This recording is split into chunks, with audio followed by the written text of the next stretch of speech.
Hola amado, Dios te bendiga, buen día. Qué bueno saludarte en este momento. Deseo grandes bendiciones para tu vida. Hoy quiero invitarte a estudiar la palabra del Señor. Nos corresponde leer el capítulo número 6 de la segunda carta a los Corintios. En este capítulo el apóstol advierte sobre la separación del mundo. Debemos hacer una separación totalmente lejos del mundo. El capítulo anterior, el día de ayer, leímos ese versículo emblemático que se conoce mucho, que dice el versículo 17 de la segunda carta de Corintios capítulo 5, de manera que si alguno está en Cristo, nueva criatura es. Las cosas viejas pasaron y aquí todas son hechas nuevas. Ahora, en el capítulo 6, vuelve a tocar el mismo tema en otras palabras y nos habla sobre esa separación que debe haber del mundo y nosotros. Segundo, exhorta a la santidad. Y tercero, presenta la relación entre el creyente y Dios, esa relación que debe haber. Te invito entonces a leer el capítulo número 6 de la carta segunda a Corintios. Dice la Biblia, segunda de Corintios 6. Así pues, nosotros como colaboradores suyos os exhortamos también a que no recibáis en vano la gracia de Dios. Interesante.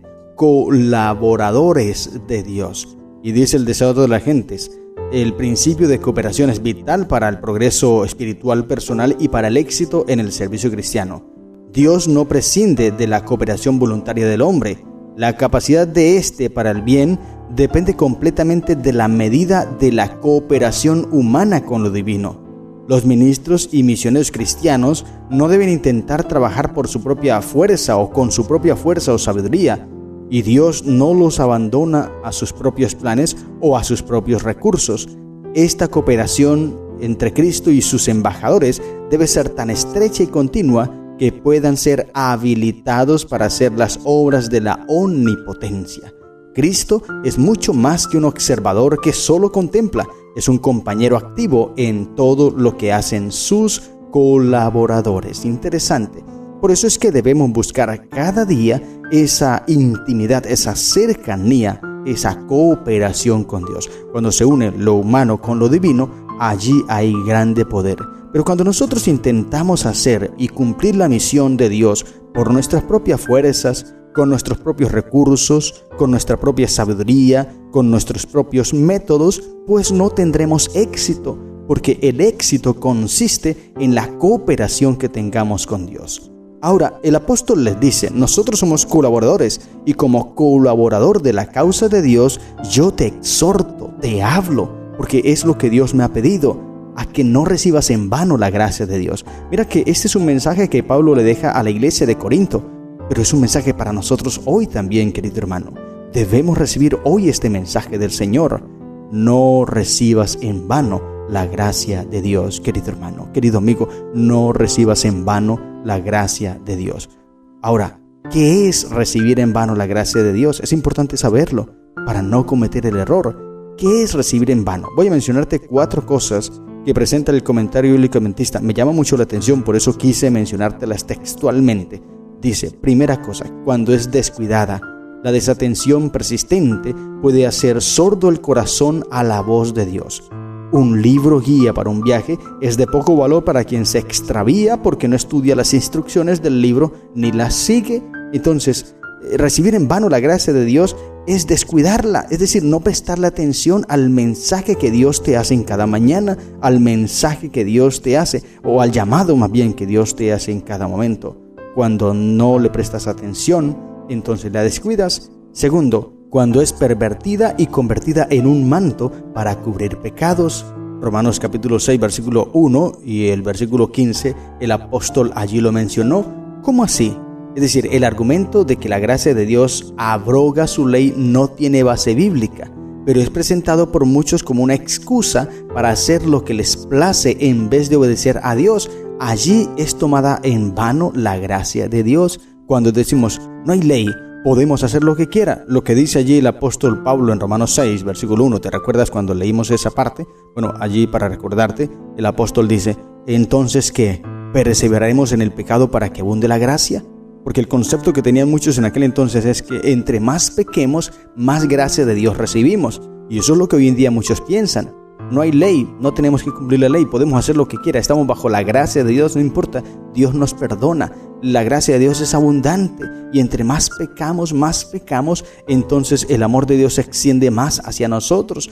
Eso es tomar en vano la gracia de Dios, porque no es correcto. Está su ley, Dios ha dejado su ley para que nosotros la obedezcamos. Cuando tú la pasas por alto, entonces estás tomando en vano la gracia del Señor. Tercera forma en cómo podemos tomar en vano la gracia de Dios, cuando es adulterada con ideas y métodos humanos. Los hombres reciben la gracia de Dios en vano cuando procuran ganar méritos delante de Él por medio de un minucioso legalismo. En Romanos 6, 14 y 15, en Gálatas 2, 21 y 5, 4 y en Efesios 2, 8 y 9, allí se presenta acerca de qué es la salvación. La salvación la ganamos por gracia, por medio de la fe, dice Efesios 2. No tenemos que hacer nada, dice, no por obras para que nadie se gloríe. Entonces, cuando tú pretendes ganar la salvación por cosas que haces, por las obras, siendo un legalista, cumpliendo estrictamente las cosas, es que tengo que hacerlo así, porque si no lo hago así, entonces estoy mal, y es que así porque pienso que voy a encontrar salvación por lo que hago, allí estoy tomando en vano la gracia de Dios, porque precisamente la gracia de Dios es un regalo inmerecido. No merezco la salvación, pero aún así Dios, en su inmenso amor, nos extiende o me extiende su gracia y te extiende su gracia, querido hermano. No tenemos que hacer nada, simplemente aceptar y no tomar en vano esa gracia de Dios. Y cuarta forma en cómo podemos tomar en vano la gracia de Dios es cuando se conoce solo intelectualmente, pero no penetra en la vida. Cuando no purifica el corazón ni induce a una obediencia plena e incondicional de la palabra de Dios. La comprensión sin la aplicación es como estudiar la composición química de los alimentos, pero dejando de comer o haciéndolo en forma descuidada. Interesante. Es cuando tú escuchas, conoces, sabes lo que tienes que hacer. Has leído y sigues cada día este programa de Reavivados por su palabra. Lo estudias cada día el texto bíblico, lo interpretas muy bien, pero no lo aplicas a tu vida. De nada sirve.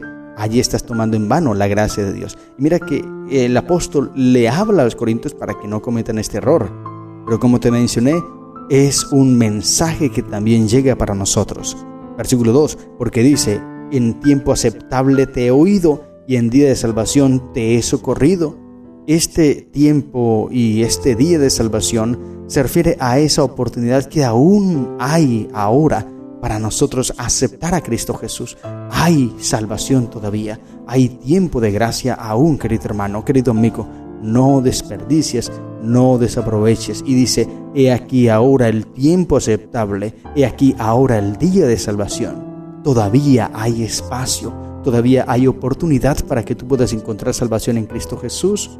No damos a nadie ninguna ocasión de tropiezo, dice versículo 3, para que nuestro ministerio no sea vituperado. Y empieza a mencionar allí el apóstol todo lo que ha hecho para llevar este mensaje a los corintios. Dice que en azotes, en cárceles, todas las dificultades, todas las pruebas, él habla de lo que ha tenido que enfrentar al ser colaborador con Dios. Y esto es lo que Jesús dijo cuando estuvo aquí en la tierra. Le habló a sus discípulos, le dijo, si al maestro lo azotaron y al maestro lo persiguieron, a ustedes como mis discípulos también. Entonces es algo que el Señor había dicho. Y ahora Pablo dice, esto lo he experimentado, lo hemos vivido como colaboradores de Dios. Por eso no les traemos un mensaje en vano. No estáis estrechos en nosotros, dice el versículo 12, pero sí sois estrechos en vuestro propio corazón, pues para corresponder del mismo modo, como a hijos hablo, ensanchaos también vosotros. Interesante. Seamos unidos, amémonos unos a otros. Pablo consideraba a los creyentes corintios como a sus hijos espirituales, y como ese padre espiritual les había prodigado una medida plena de amor paternal, y a su vez anhelaba el amor de ellos. ¿No ensancharían sus corazones para darle lugar a él? Si lo hacían, entonces resolverían todos los problemas y eliminarían todas las incomprensiones que habían entre ellos, pero les faltaba este paso, les faltaba esto, y es lo que Pablo les está enseñando. Y hoy en día nosotros también igual nos falta ensanchar nuestro corazón, que haya amor, que haya unidad, que no hayan discordias, rivalidades, ni nada de esas cosas malas. Luego, versículo 14 al 18, termina el relato bíblico del capítulo 6 hablando acerca del templo del Dios viviente. ¿Qué somos nosotros?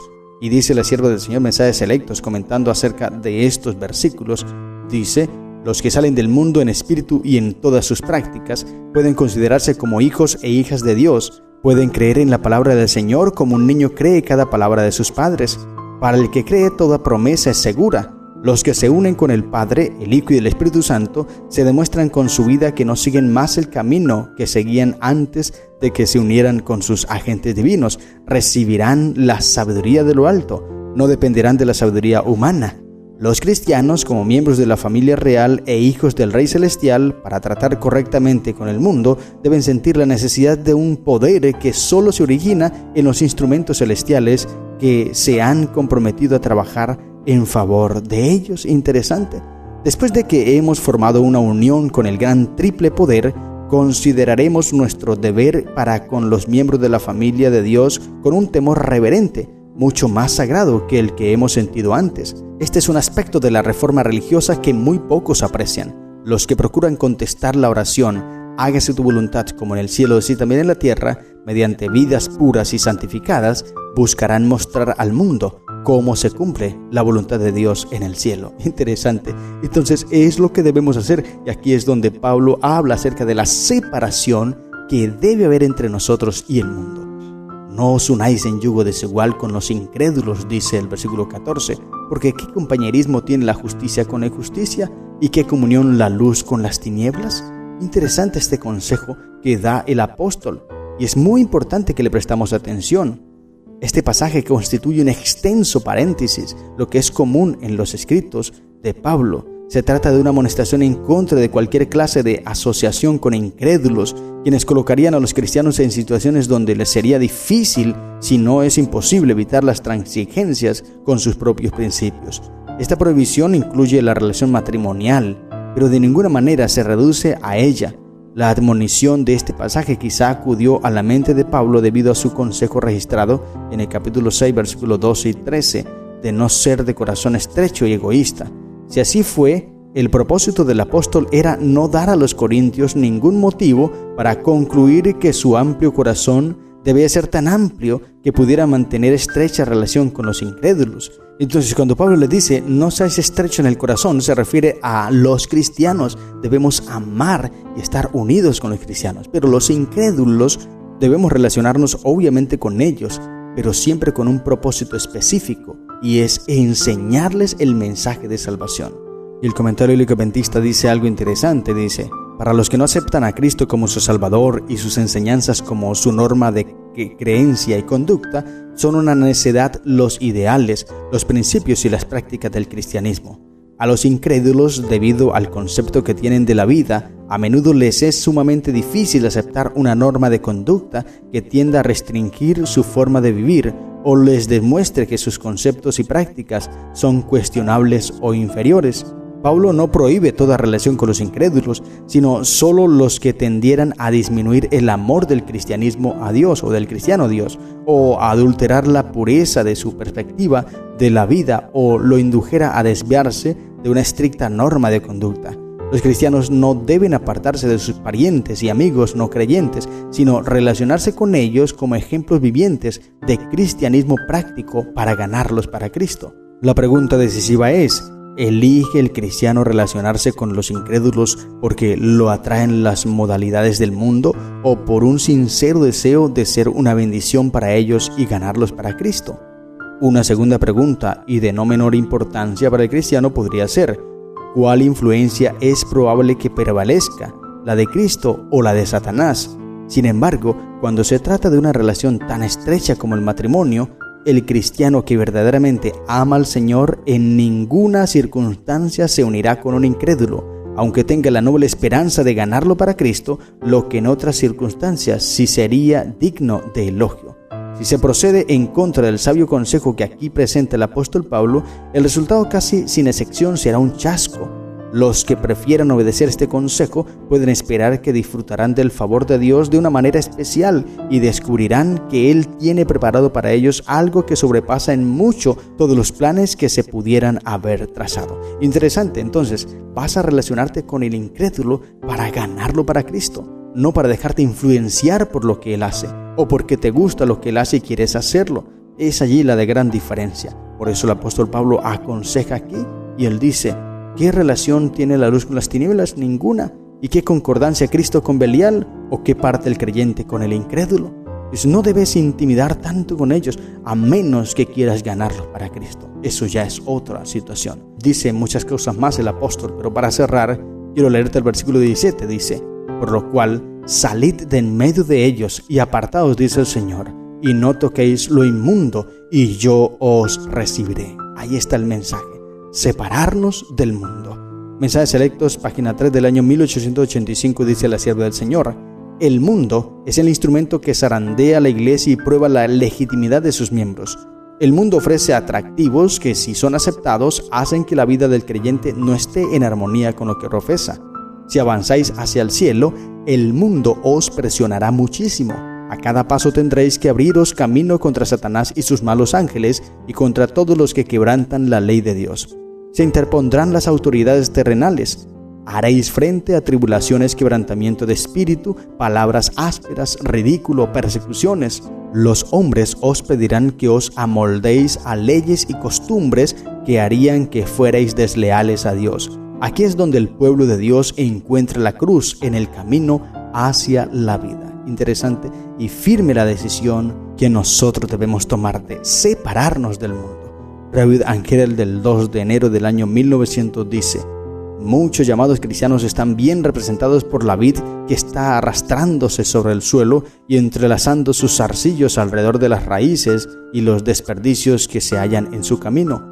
A todos estos se da el mensaje: salid de en medio de ellos, dice el Señor, y no toquéis lo inmundo, y yo os recibiré y seré para vosotros por Padre, y vosotros me seréis hijos e hijas, dice el Señor Todopoderoso. Hay condiciones que cumplir si es que vamos a ser bendecidos y honrados por Dios. Debemos separarnos del mundo y negarnos a tocar aquellas cosas que desviarían nuestro sentimiento de Dios. Dios tiene el primero y el supremo derecho sobre su pueblo. Amadlo y amad las cosas celestiales. Vuestros zarcillos deben ser cortados de todo lo terrenal. Se os exhorta a que no toquéis lo inmundo, pues al vosotros tocarlo quedaréis inmundos. Es imposible que os unáis con los que son corruptos y que permanezcáis puros. ¿Qué compañerismo tiene la justicia con la injusticia? ¿Y qué comunión la luz con las tinieblas? ¿Y qué concordia Cristo con Belial? Dios y Cristo y la hueste celestial quieren que el hombre sepa que si se une con lo corrupto, se volverá corrupto. Se han preparado muchos medios para que podamos elevarnos de las bajezas terrenales y para que nuestro amor esté firmemente en Dios y en las cosas celestiales. Amén. Ahí está el mensaje, querido hermano. Y como leímos el día anterior, el capítulo 5, el versículo 14, el amor de Cristo me motiva o nos constriñe. Nosotros obedecemos a Cristo porque le amamos. Esa es la motivación.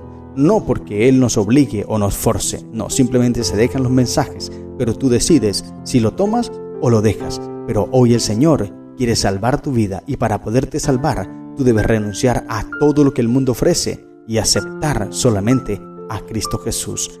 Hazlo y podrás triunfar. Estas son las lecciones que encontramos en el capítulo 6 de la segunda carta a los Corintios. Que el Señor te bendiga. ¡Feliz día!